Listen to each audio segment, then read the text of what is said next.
প্রিয় ভাইরা, লুটপাট করতে গিয়ে সারা বাংলাদেশের সবকিছু লুটপাট করে শেষ হয়েছে।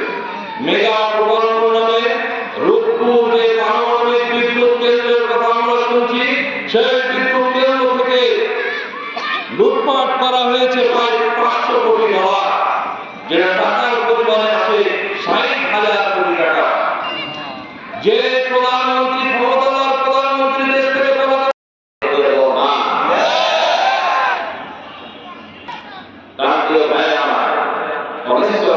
সালে 16 ডিসেম্বর এই দেশ বিজয় অর্জন করেছিল পাকিস্তানি হানাদারদের প্রভাবে।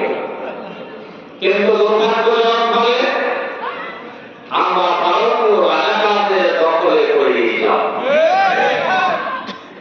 আমাদের কাছে সিদ্ধান্ত গ্রহণ করার সময় এসেছে,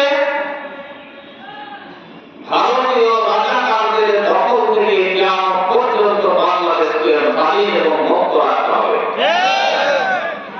শান্তিও গায়ে আমার সরকার সরকারের রাজধানী যেহেতু কর্মী সম্মেলন কর্মী ভাইদের উদ্দেশ্যে আমার কিছু